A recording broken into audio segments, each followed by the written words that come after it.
paleo, neo e hipertelevisión. Igual lo vamos a desgranar a una presentación mínima. A ver, ¿de qué estamos hablando?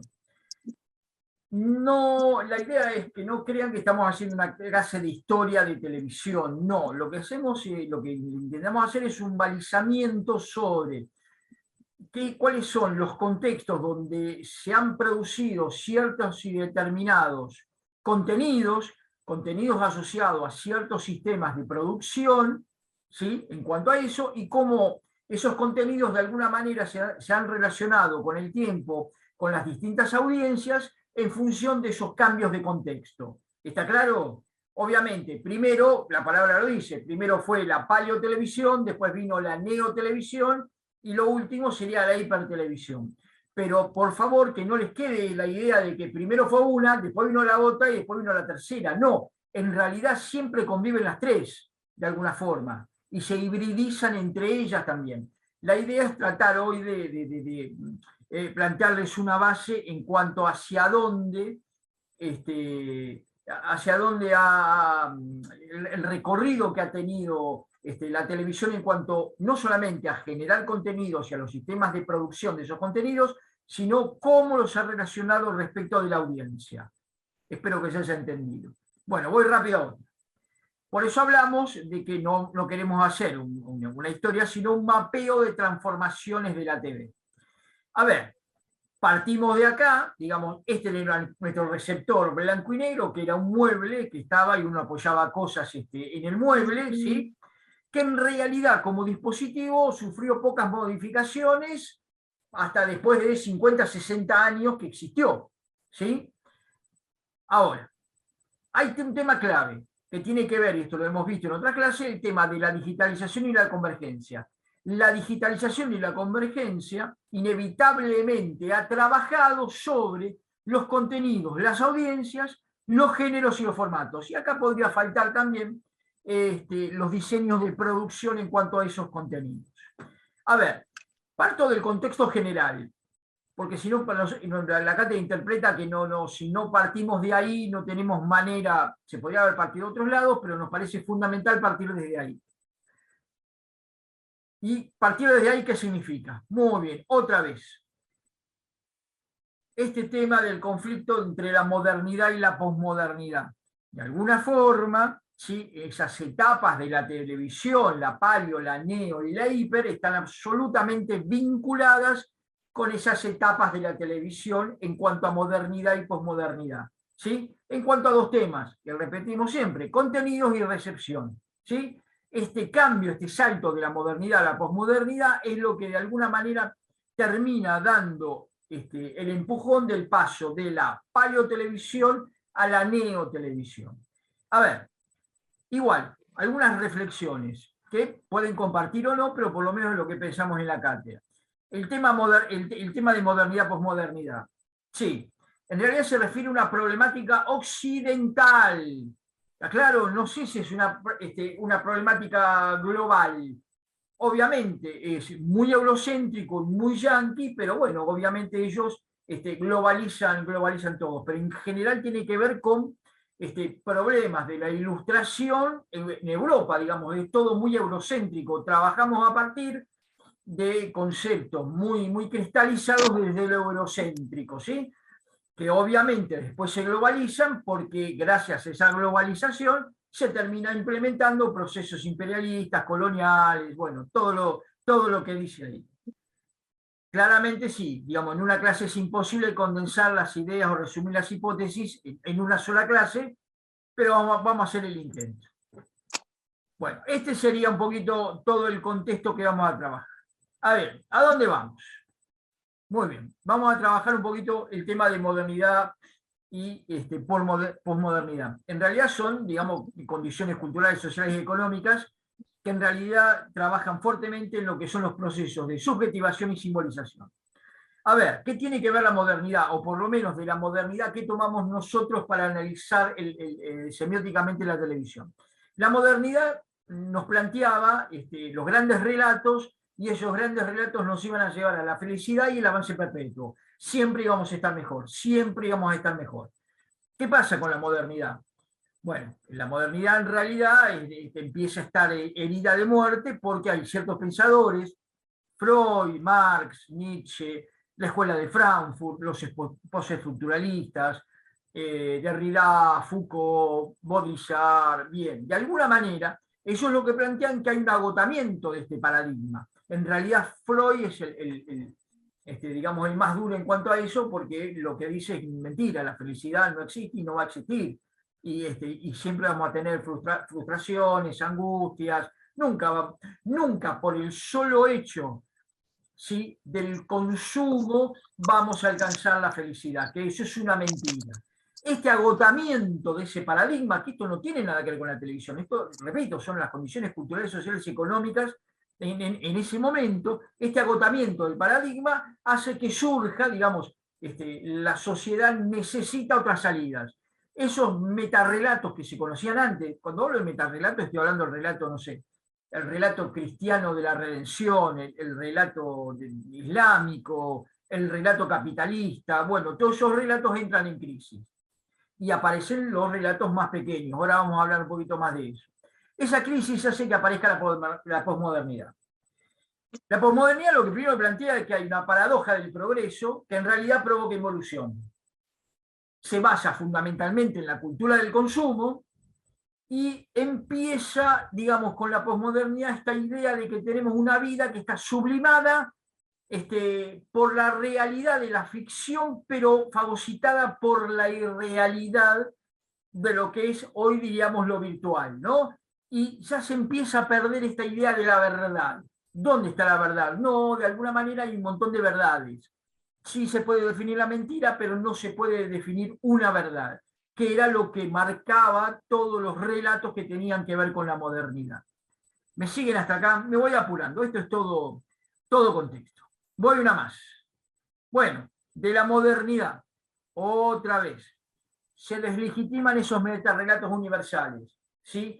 En la posmodernidad justamente aparecen relatos dispersos, algunos buenos, muy buenos, y otros malos, muy malos. Por ejemplo, perspectiva de género, LGBT, bueno, me faltan letras ahí. Y también los de los libertarios, los terraplanistas, los de las antivacunas. Pero el gran cambio es que aparecen otro tipo de relatos, otros tipos de relatos que estaban completamente ocultos. Eso es lo que logra la posmodernidad como una de las pocas cosas buenas que tiene.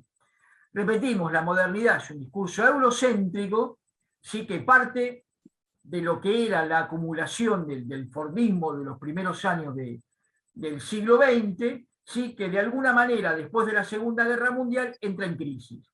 Pero no es una crisis económica, en realidad la crisis es de todos los ámbitos, la económica, la social, la sociológica, pasa por todos los ámbitos esa crisis.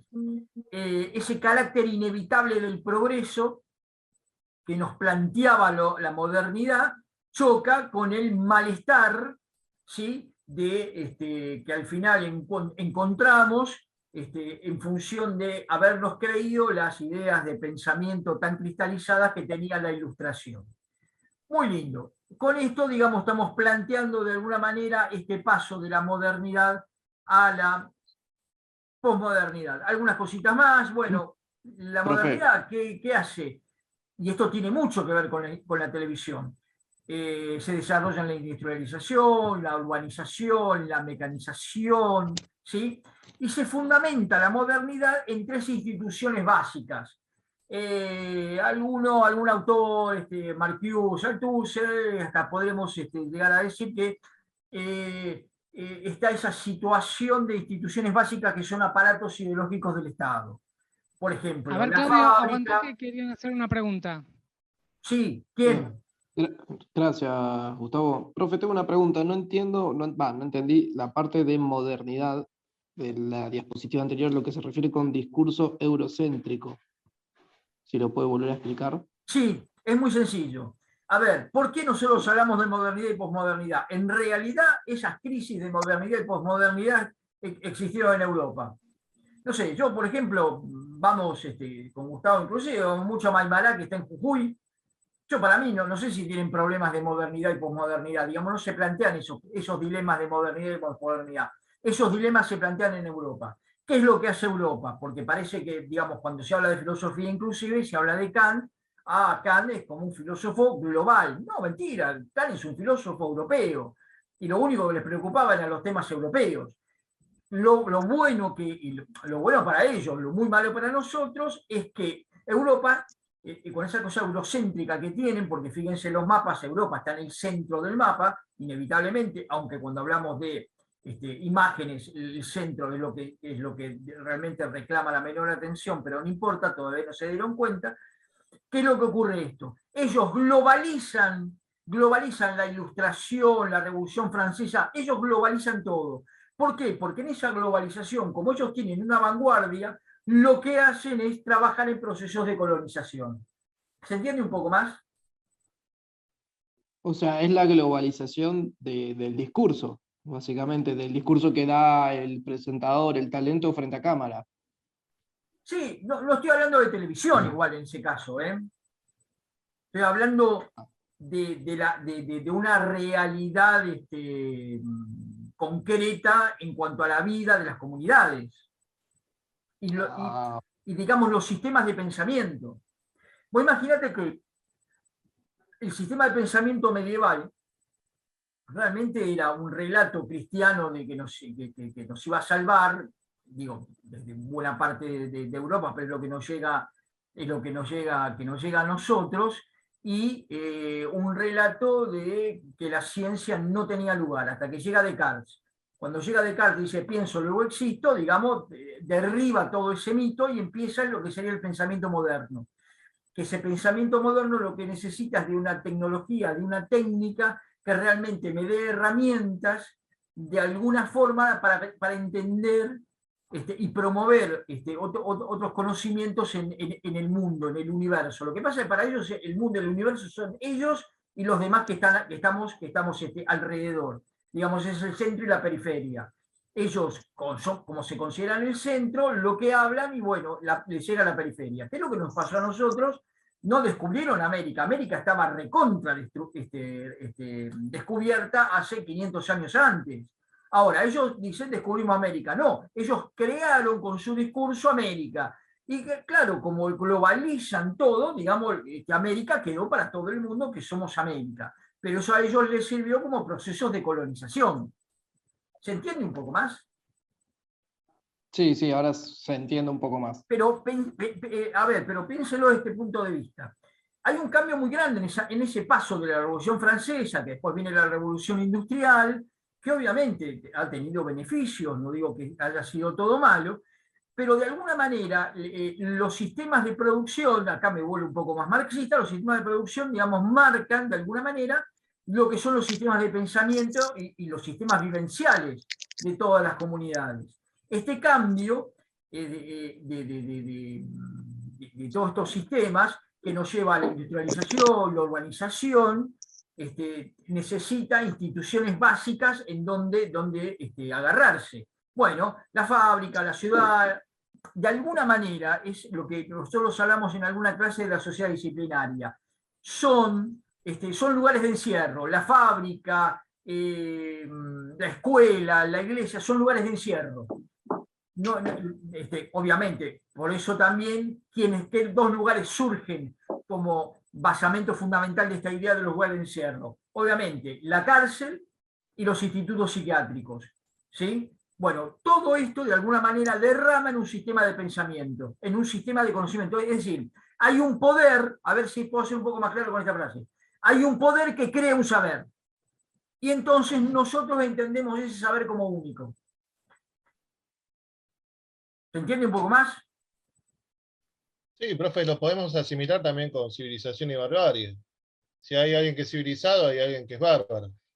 Totalmente, pero totalmente. Pero justamente necesito marcar eso, porque si no, no te puedo terminar de colonizar. Claro, claro que sí.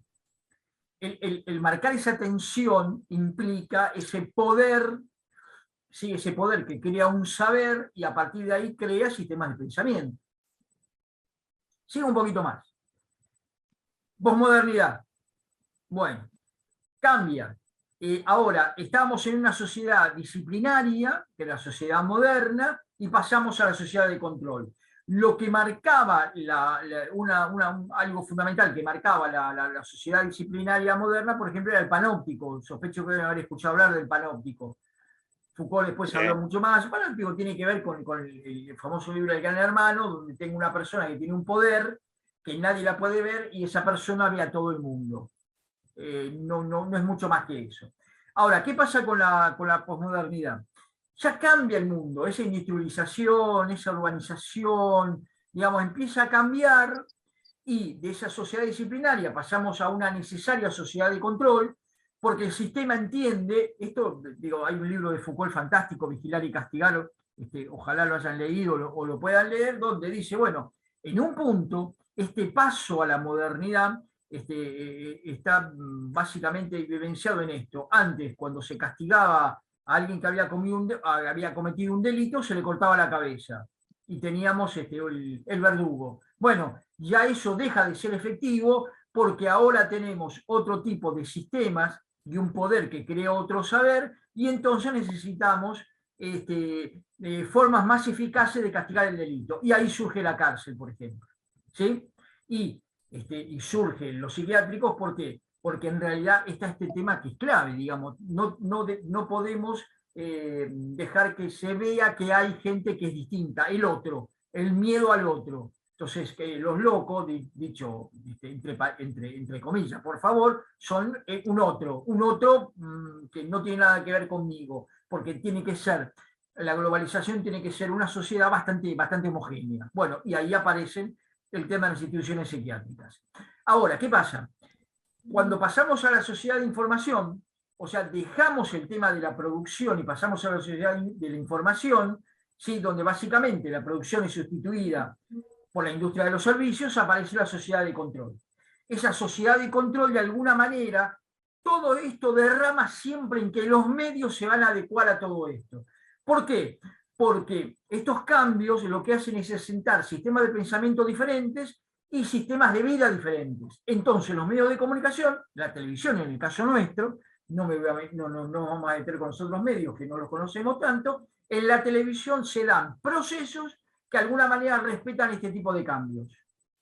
¿Me siguen?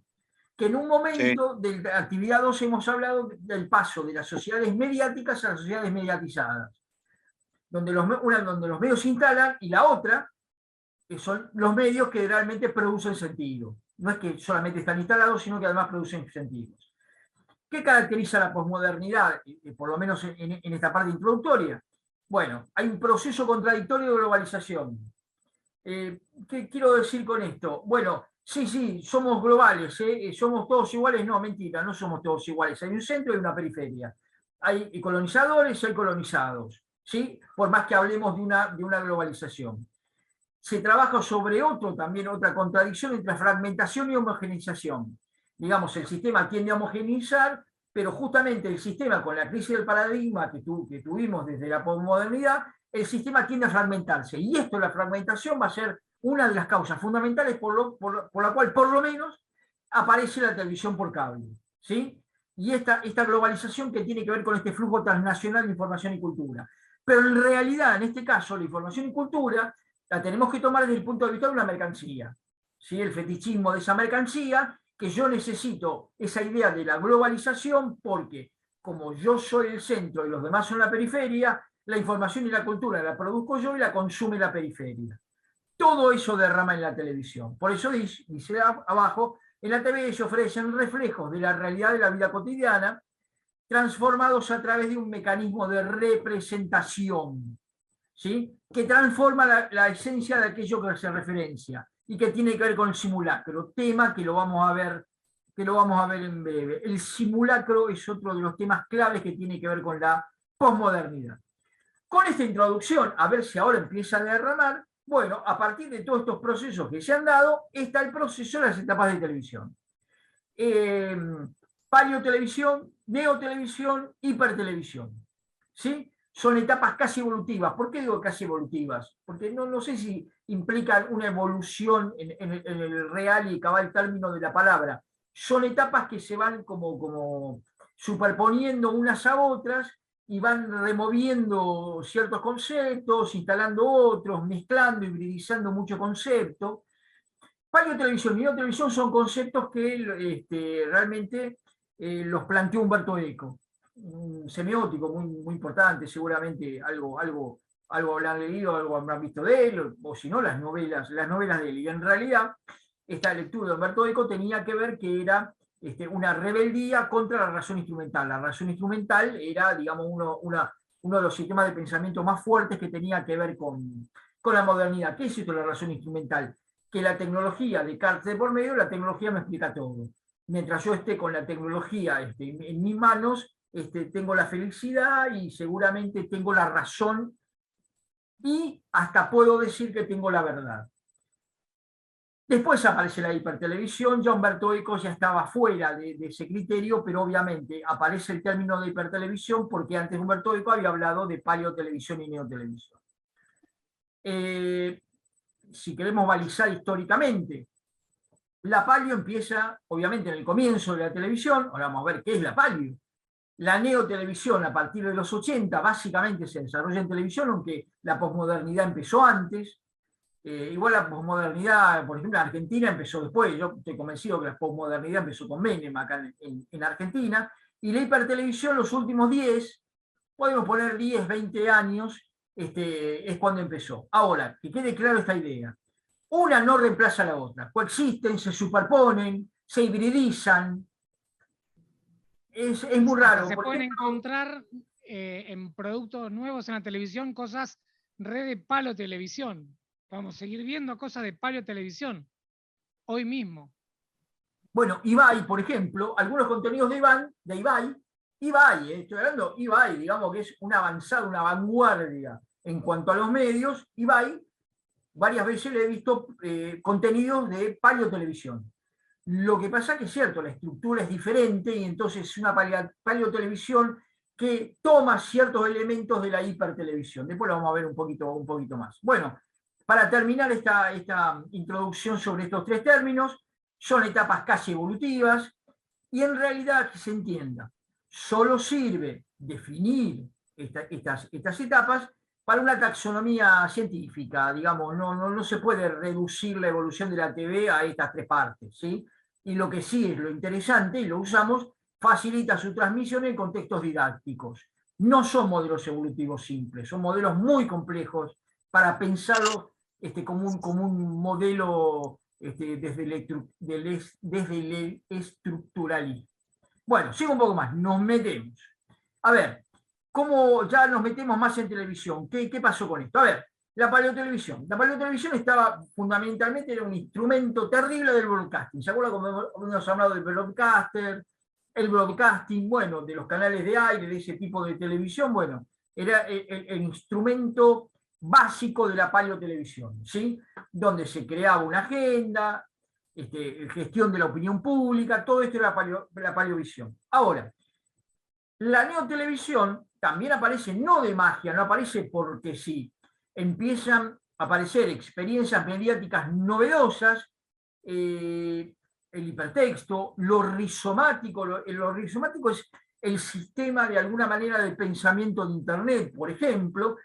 Digamos, empiezan a cambiar los sistemas. Entonces, de alguna manera, la televisión da cuenta de esos cambios. No es que la televisión dice, ahora me volví neotelevisión, pero inevitablemente se empiezan a producir otro tipo de contenidos, teniendo en cuenta las audiencias desde otro punto de vista y sobre todo aplicando nuevos procesos de producción. ¿Qué es lo que pasa? Antes, nosotros teníamos un proceso bastante homogéneo en el público, se llamaba público, al principio no se llamaba audiencias, pero hoy ese público, ya no decimos tampoco audiencia, decimos audiencias. En realidad todos estos fenómenos estallan y se atomizan millones de experiencias individuales. Esto de alguna manera va a repercutir luego en la televisión. Muy bien, ahora sí, paleotelevisión. Vamos concretamente. La paleotelevisión, ¿se acuerda? La primera televisión, yo hablaba de la televisión terrestre, ¿sí? Un sistema de transmisión analógico, la plataforma terrestre abierta, que básicamente eran las famosas palabras que siempre Gustavo me critica, la televisión libre, abierta y gratuita. ¿Pero por qué? Acuérdense que esa televisión se pensó en función del derecho inalienable a la información y a la comunicación. Todo el mundo tenía que tener derecho, porque justamente se pensaba desde el paradigma de la modernidad que con esto, digamos, se iba a enriquecer, las comunidades se iban a enriquecer y íbamos a tener un avance muy marcado. Bueno, libre, abierta y gratuita, con el uso de espectro radioeléctrico. Las funciones de televisión, esto lo hemos hablado, lo vamos a refrescar un poquito más y con otra cosa que tiene que ver con esto también. El tema de formar, informar y entretener, esas eran de alguna manera sus funciones. Había géneros muy diferenciados, informativos y entretenimiento. Uno sabía, digamos, ese contrato de lectura de alguna manera, llevado desde las letras a la televisión, había un contrato de lectura, este es un programa informativo, este es un contenido de un servicio informativo, esto es un contenido de entretenimiento. Era muy clara la diferencia y estaba muy parcializado y parcializado los contenidos, digamos, los programas. Empezaba un programa y terminaba. Después vendrá un corte y después venía otro programa que no tenía nada que ver el segundo programa con el primer programa, quizás. Bueno, todo esto tenía que ver con esos géneros. El modelo de regulación, esto me detengo un poquito, sí me voy a detener un poquito más en el modelo de negocio. El modelo de regulación, recuerden, teníamos posibilidad de solamente 4 canales por el espectro radioeléctrico que teníamos. En ese espectro había 24 MHz. Como cada canal necesita 6 MHz, y yo divido 24 dividido 6 me da 4, y tenemos los 4 canales. Listo. Ahora, los 4 canales, ¿quién se los queda? Bueno, hay que establecer concursos, y el que gana ese concurso con su mejor propuesta, en principio con la mejor propuesta que se tenga, digamos, se le otorga una licencia por una determinada cantidad de años para que pueda explotar ese ancho de banda, ¿sí?, del canal de televisión. Y un modelo de negocio basado en los anunciantes. Algo que ya lo saben, ¿sí? Y bueno, y esto, porque esto es el cambio más fuerte. En realidad, la paleotelevisión según era un acto de socialización. Toda la familia se juntaba frente a un solo televisor y todos veían lo mismo, ¿sí? Y el concepto de esa televisión era la metáfora de la ventana abierta al mundo. La televisión mostraba el mundo, daba la impresión muy fuerte de la realidad porque estaba mostrando el mundo todo el tiempo, ¿sí? Por eso dice, solo hablaba, por lo menos lo fingía, del mundo exterior. Siempre hablaba de eso. Esa era la fuerza, digamos, la fuerza simbólica de esa televisión. Salto algunas diapositivas. Qué naif, ¿no? Suena ahora 50 años más adelante, bueno, 70 años más adelante. Porque pensar en dejar en manos privadas los espectros radioeléctricos suena medio naif en ese momento. Hoy por hoy, el poderío que tiene lo comunicacional es mucho más fuerte de lo que se imaginaba en ese momento. Digo, visto así como abierto, libre y gratuita, eran un poco, como mínimo, naif en ese momento. Era muy idealista, ¿no?, de esas épocas. Sí, no se pensaba, digamos, que la producción de subjetividad y de procesos simbólicos no iba a ser tan fuerte, tan marcada en esos comienzos de la televisión.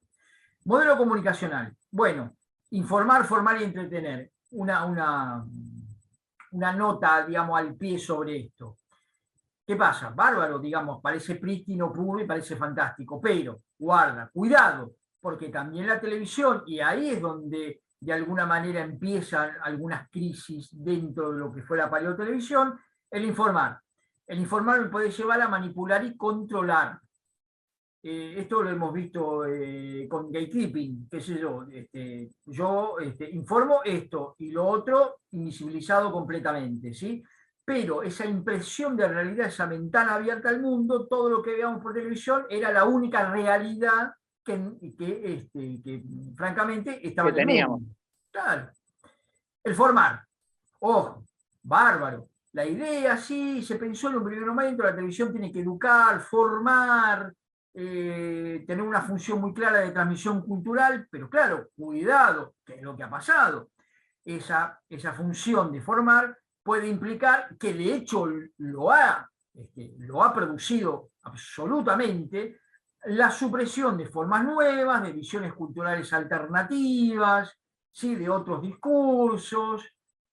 Clave este tema de formar, como parecía tan tan buena, tan macanuda la televisión, parece que lo que nos formaba era esa la única realidad. Y el entretener también puede derivar en ciertos temas triviales, sistemáticamente, y eso se ha estudiado mucho desde los paradigmas de comunicación desarrollados por Estados Unidos. Una nota al pie sobre el informar, formar y entretener. Modelo de regulación, esto lo vimos, muy chiquito otra vez, bueno, concursos, licencias, espectro radioeléctrico, un canal público, muy errático en la Argentina, muy errático. Y acá sí vale marcar la diferencia. La BBC de Londres es un canal público, la RAI también es un canal público. Bueno, la BBC de Londres nunca ha sido errática. Siempre ha sido el mejor canal de aire de plataforma terrestre de todos los tiempos y nunca fue errática. Acá el problema del canal público... ¿Cómo? Una pregunta, Claudio. Sí. Porque vos dijiste que la televisión pública siempre fue un canal errático. ¿Cómo podemos, cómo puedes diferenciar? Me gustaría saber eso.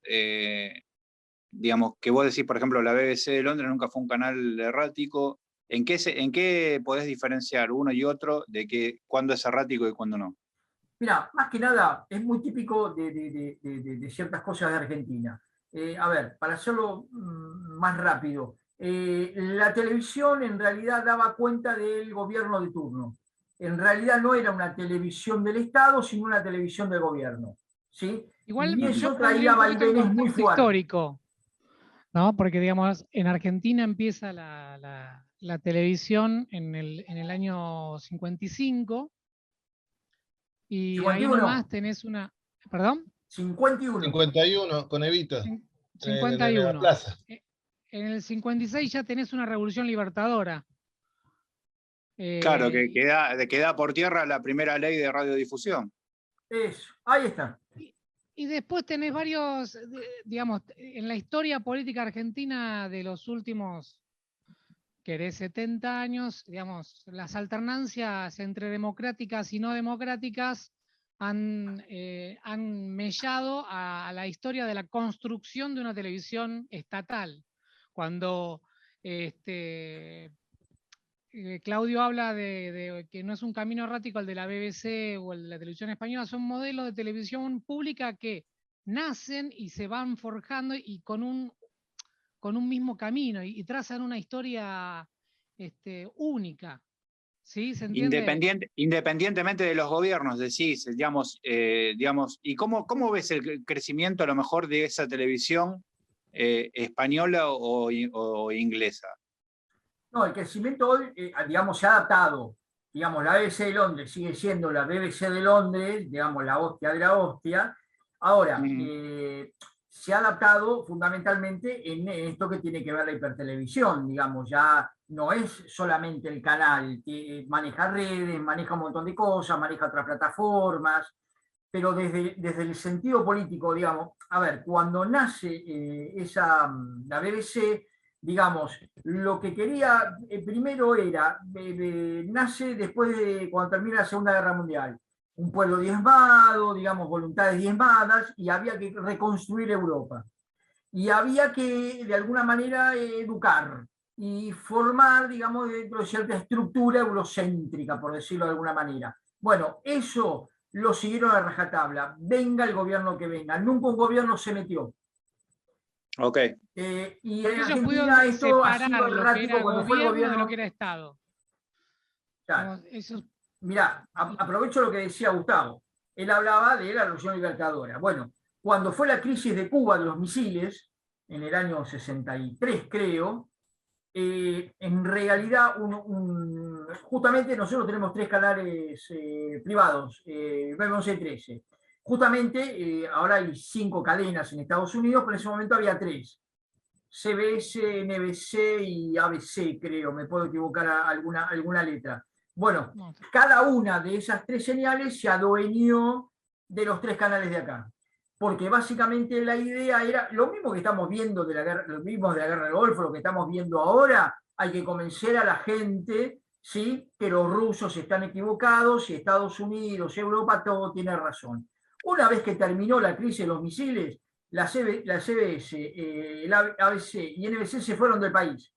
Que ahí, como digamos, habían hecho un desastre con los canales estaban destruidos, nadie los quería, y ahí es donde aparecen empresarios argentinos a comprar esos canales.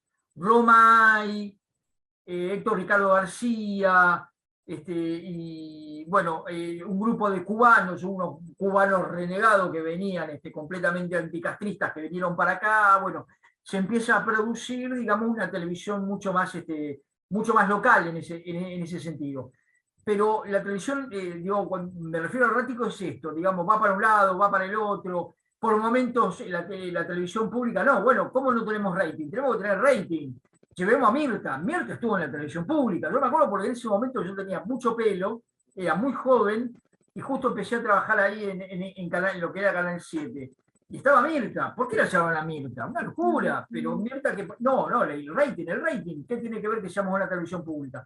Entonces nunca, es como de alguna manera como lo que pasa en el país, en Argentina, digo, con lo económico y todo, que vamos primero para un lado, después para el otro, bueno, en general la BBC, la RAI, el canal oficial francés, Deutsche Welle, digamos, el canal alemán, siempre han tenido una estructura que puede tener éxitos y fracasos, pero no han tenido una estructura, un proceso errático, digamos, en cuanto a eso. ¿Se entiende un poco más? Sí, sí, gracias. Perdón que No, te hice ir un poco por no, las ramas, pero... No es por las ramas, al contrario. La verdad, les cuento, si no nos preguntan, digamos, es medio aburrida la clase, escucharse la boludez que uno dice y escuchársela a uno mismo, y encima que yo no sé por qué me veo siempre a mí mismo hablar esas boludeces por televisión, acá en la pantalla, ¿viste? Es terrible, a veces te mata. Bueno, modelo de regulación, listo. Vamos ahora al modelo de negocio. El modelo de negocio de la televisión de aire, de anunciantes, un modelo de anunciante, esto tiene que ver con algo fundamental. Y tiene que ver con algo que lo que desarrollábamos al principio, aunque de manera muy reduccionista, muy resumido.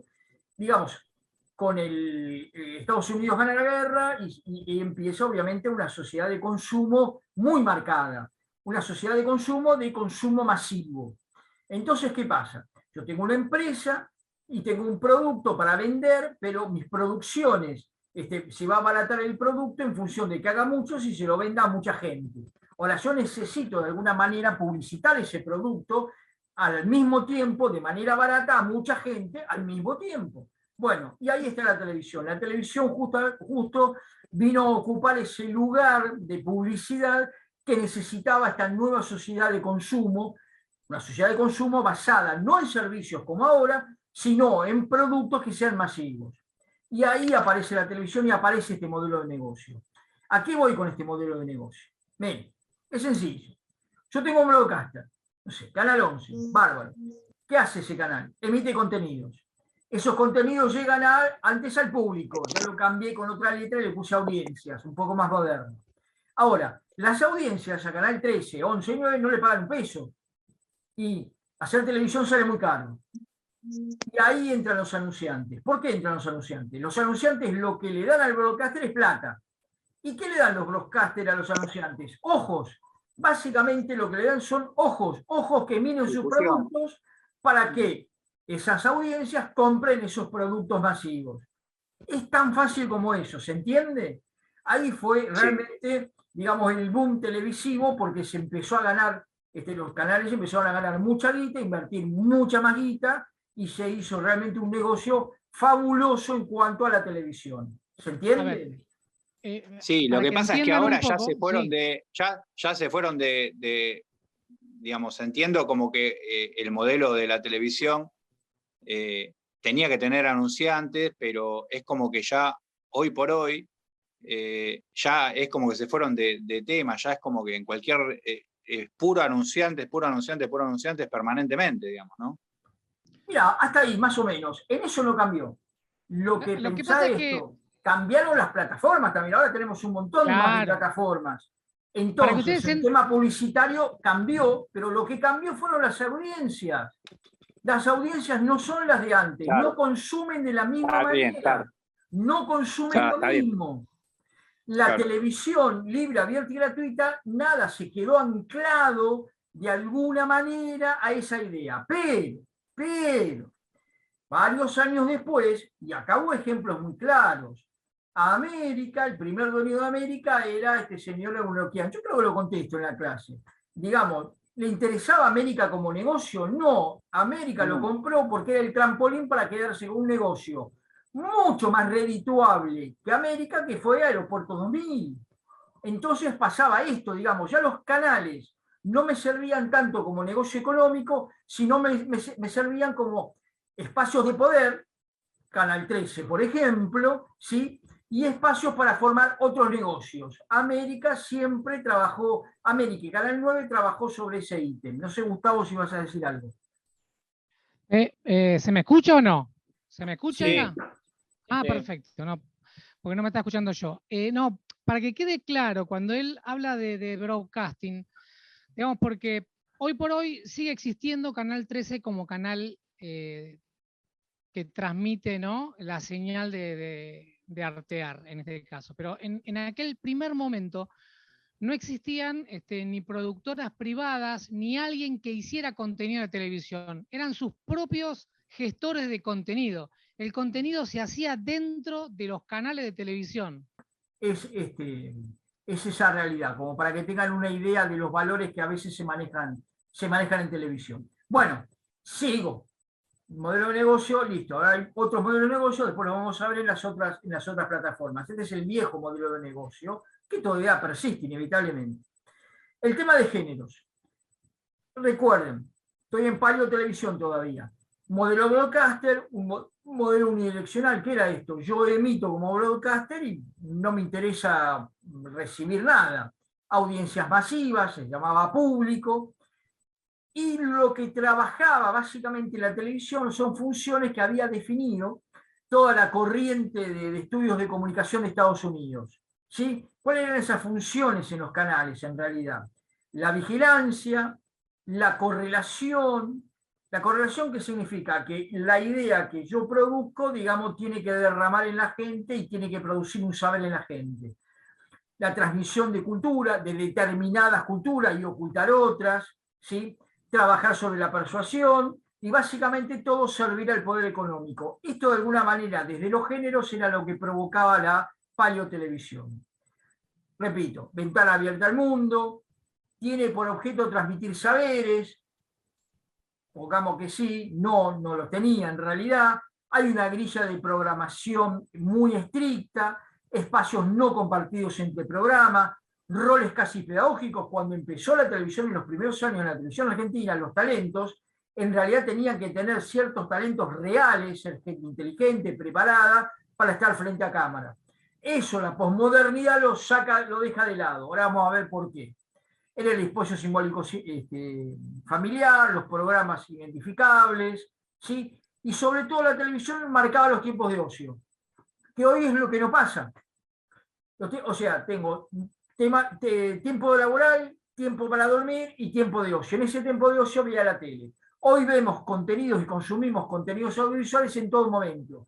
Lo que hizo la posmodernidad es empezar esta locura que termina sobre todo en la hipermodernidad, que tiene que ver que no está definido lo que es ocio y lo que es trabajo. Todo está mezclado. Trabajamos con el celular y al mismo tiempo trabajamos con el celular y nos metemos socio en ese tiempo de trabajo, pero el empleador es muy vivo. También en mis tiempos de ocio también meto tiempos de trabajo, con lo cual me pagan por 7, 8 horas y en realidad trabajo 24. ¿Sí? Había toda una mirada ingenua sobre esa televisión, entendía una audiencia culta, los presentadores sobre todo eran cultos y los horarios eran limitados. De alguna manera, esto fue la televisión, los contenidos respecto de las audiencias en la paleotelevisión y los modelos de negocio. La posmodernidad. Hay una crítica a la racionalidad instrumental, tiene que ver con el desencanto de esa modernidad que nos mintieron que íbamos a ser felices y no vamos a hacerlo, pone en duda el universalismo, por eso aparece la fragmentación, empieza todo, digamos, una vida basada en el individualismo, una sociedad de consumo, neoliberalismo, bueno, fetiche de las mercancías sobre todo, ¿sí? A ver, esa modernidad que estaba basada en proyectos emancipadores como el liberalismo, el imperialismo, el colonialismo, demuestra su fracaso y aparece la posmodernidad. Muy lindo. Ahora, todo eso La posmodernidad lo que plantea, porque cambian los sistemas de consumo, porque cambian los sistemas de producción, cambian los sistemas económicos, establece algo que es fundamental. Los cambios más significativos producidos en estos 50 últimos años, donde existió una urbanización progresiva muy fuerte, se debe sobre todo, y esto para nosotros es clave, la aceleración de los flujos de personas, objetos e información. Las personas, los objetos de información se pueden trasladar en un flujo continuo todo el tiempo y muy rápido, muy rápido. Y eso cambia todo. Obviamente también va a cambiar la televisión. Ese paso empieza a cristalizarse, ese paso de la paleotelevisión a la neotelevisión. Y con temas absolutamente vinculados a la posmodernidad como sistema sociológico, por decirlo de alguna manera, el discurso televisivo tiende a negar cualquier forma de clausura, tiende a evacuar el sentido. ¿Qué quiero decir con esto? Es un continuo, es un flujo continuo, no termina nunca. Y el cambio más grande que tiene la televisión, pasa por esto. ¿Se acuerdan? La paleotelevisión era una ventana abierta al mundo y hablaba del mundo exterior. No, ahora no. Se ocupa de sí misma y del contacto que establece con sus audiencias. De la ventana al mundo se convierte en un espejo del sujeto social, no de la realidad. Construye una realidad y hace producciones subjetivas y simbólicas sobre ese sujeto social, ¿sí? Potencia su función obligatoria. No sé si me preguntaron. Y bánqueme un rato, y vos, yo también. Bánqueme 10 minutos. Chicos, los micrófonos, por favor. Empieza un proceso de hibridación de géneros, que es lo que vamos a ver, porque además, en la posmodernidad, que se da este abandono de los grandes relatos, aparecen estos relatos efímeros, y hay procesos de identificación que tienen que ver con la aculturalidad, es decir, no son culturales, ¿sí? No significa que sean más inteligentes o menos inteligentes. El paso del panóptico al sinóptico, el panóptico básicamente tiene que ver con alguien que mira todo si no puede ser visto, el sinóptico tiene que ver con que varias personas queremos justamente que nos miren mucho. Y eso tiene que ver con el nacimiento de otro tipo de contenido. En la paleotelevisión era muy común el magazine. El magazine duraban 6 horas y era un programa que atravesaba distintos estilos musicales, informativos, atravesaba de todo. ¿Por qué? Porque había toda una familia armada alrededor de eso y entonces por pedacitos se le daba la posibilidad, ¿sí?, a cada espectador de esa audiencia familiar de que se enganche con su tema. Sigo un poco más. Profesor, acá también tiene que ver el tema del formato, que haya cambiado a vertical, que por lo que interpreto, el horizontal abarcaba más gente como para compartir y el vertical soy yo solo. Sí, también, pero eso ya viene después. Imagínate que la neotelevisión, cuando surge, todavía el formato vertical era palabra prohibida. Todavía el formato vertical no existía. No se pensaba, el formato vertical sí existía para la fotografía, pero no para la televisión y para el cine. No sé si te contesté la pregunta. Sí, profesor. Y bueno, esto es fundamental, la cuarta pared. No sé por qué me aparece. ¿Ustedes le aparecen también unas líneas azules? Sí, está rayando vos el sol, digamos, has rayado vos, porque sos el que está transmitiendo, así que. Sí, mira vos. No sé qué rayo. Bueno, no importa, no importa. Bueno, todo muy lindo. La paleotelevisión básicamente se basaba en un sistema de estructura narrativa en 3 paredes. Tengo las cámaras, acá estaría la cuarta pared que nunca la veía, acá tenía las 3 paredes, tengo los talentos, tengo el decorado y acá tenía las cámaras. Nunca las cámaras se enfocaban en esta cuarta pared. Eso era paleo. ¿Por qué? Porque era el sinónimo de la transparencia. Creía la credibilidad estaba basada en esa transparencia del dispositivo. El dispositivo es absolutamente transparente. ¿Qué pasa en la neotelevisión? Incorpora esta cuarta pared. Esto sí, lo que está en marrón, sí, es real del dibujo. Tengo las cámaras, tengo los talentos, tengo el decorado, pero las cámaras además pueden llegar a esta cuarta pared. Es decir, Y esto tiene que ver con algo fundamental de la posmodernidad. No hay clausura del discurso, es un discurso psicótico, no tiene clausura, no tiene ni principio ni final, es un flujo continuo, va y viene todo el tiempo, todo el tiempo. Por eso también las cámaras trabajan ahora en la posmodernidad, ¿sí? Básicamente empiezan en la neotelevisión con eso de la cuarta pared, incorporar la cuarta pared. Vemos las personas que ejercen el rol de la cámara, vemos esa cuarta pared, vemos los productores, hay relación en ese afuera de la cuarta pared con lo que está dentro de la pared. Eso, el precursor de todo eso básicamente fue Olmedo. Olmedo fue el que empezó a trabajar sobre esa cuarta pared. José de Ser también.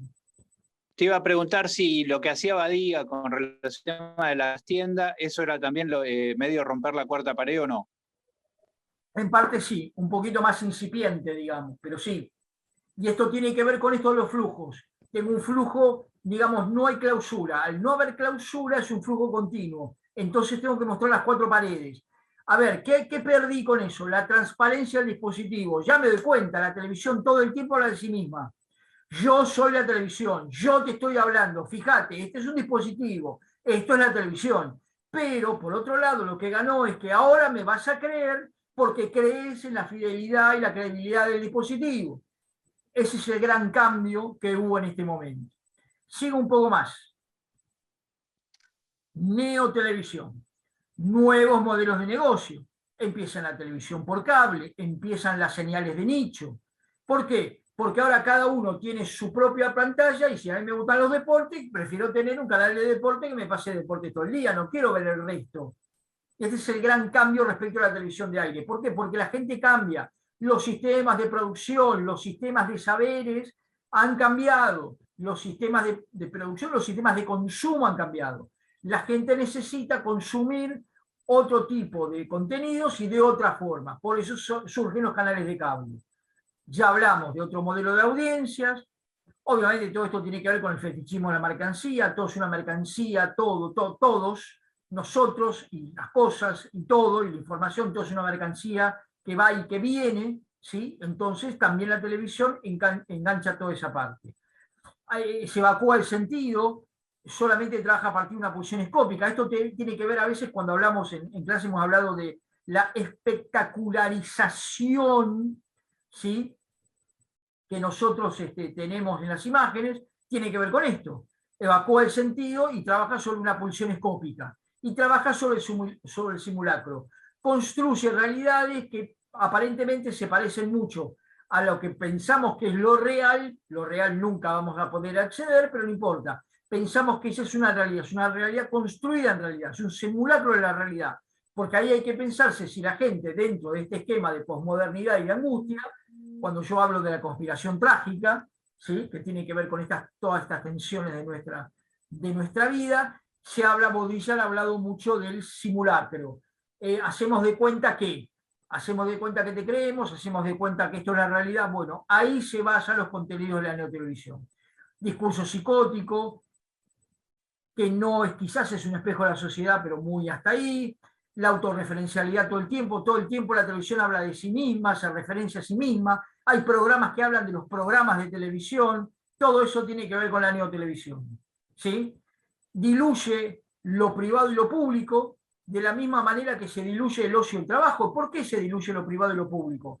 Porque justamente el sistema hipercapitalista necesita diluir esto de lo ocio y del trabajo. Tengo mi horario de trabajo y tengo mi horario de ocio. No, yo necesito por la misma guita que labures mucho más. Bueno, entonces tengo que destruir ese parcelamiento. Ocio y trabajo es todo lo mismo en las 24 horas. Entonces lo privado y lo público también, las 24 horas es exactamente lo mismo. La realidad queda absorbida en su propia representación. Lo que hablamos de ese flujo, es un flujo constante de información, todo eso, ¿sí? Usa mucho la estética del videoclip. Ahí en la posmodernidad empiezan los 80 los videoclips. Autorreferencial, un lenguaje empobrecido. Un lenguaje empobrecido que en realidad hay que pensarlo muy bien. ¿Qué es lo empobrecido? Porque a veces uno puede caer, y esto es para discutir bastante, usamos un lenguaje empobrecido, digamos, en vez de tener muchos, no sé, Víctor Hugo Morales, que están preparados para estar frente a un micrófono y tienen mal del cerebro, usamos un Fantino que a duras penas puede entender un renglón de Kant. Digamos, ¿qué pasa con eso? ¿Por qué se prefiere uno ante otro?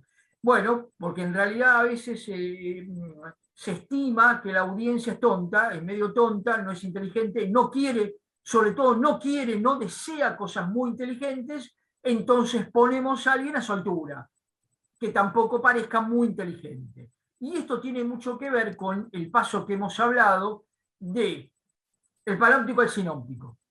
¿Sí? ¿Qué tiene que ver el sinóptico? El sinóptico, lo que plantea eso de que varios queremos que nos vean muchos, tiene que ver, por ejemplo, con de ese magazine de la Paleotelevisión pasamos a los dos formatos claves, los primeros formatos claves de la nueva televisión, que es el talk show y el reality. Y eso después da lugar a los programas de panelistas.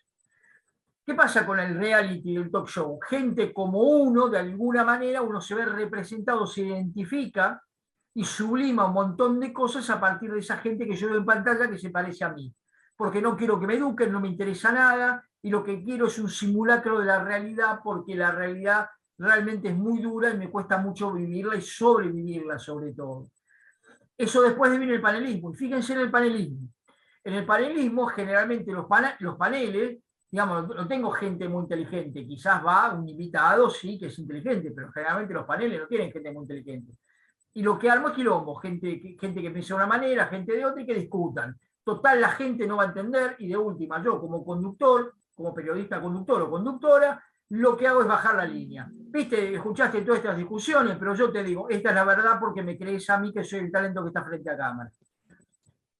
Marcar mucho este tema de los rasgos ficcionales en la noticia, y siempre tenemos una situación de seducción. Siempre trabajamos a partir de la seducción que habló Baudrillard, esta seducción del simulacro, porque la realidad no me seduce, la realidad realmente me destroza, me angustia, me frustra, entonces prefiero el simulacro.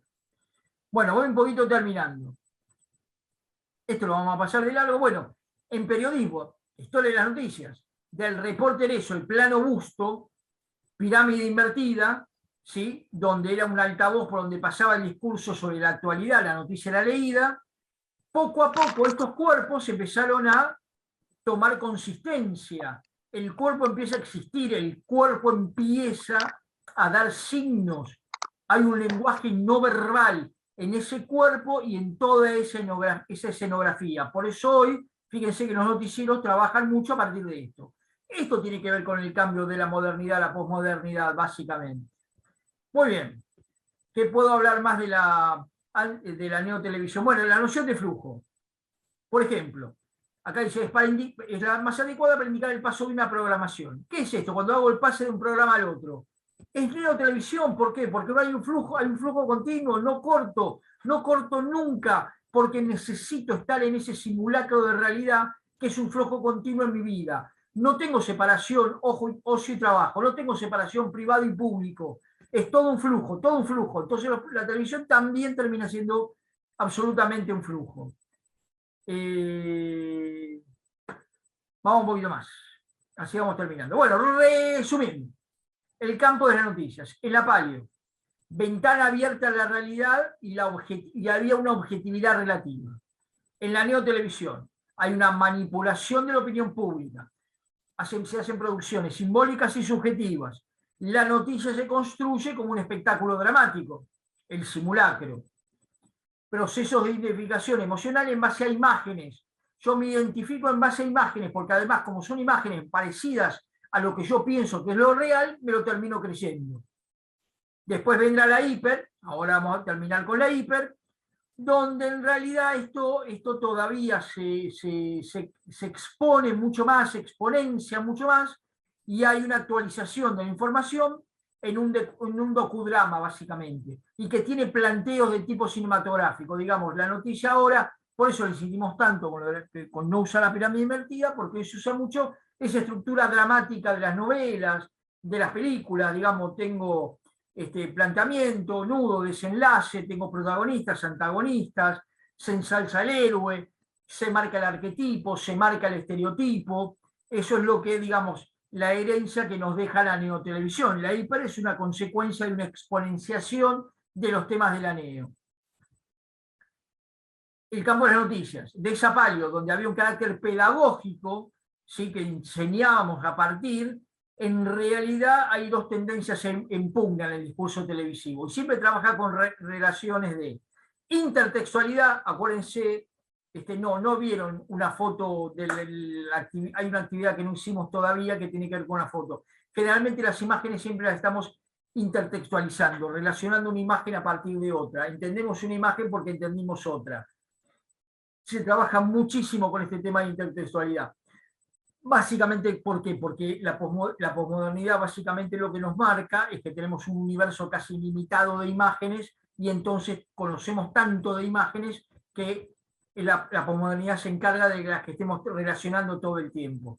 La transtextualidad tiene que ver, no solamente hay intertextualidad, hay paratextualidad, metatextualidad, bueno, ahí tiene que ver más sencillo la hibridación de género. ¿Qué es esto? CQC, por ejemplo, uno que puede decir, ¿que era un programa periodístico? Sí, bueno, sí, pero era un programa de humor, y sí, también. ¿Era un programa que bajaba líneas? Sí, digamos.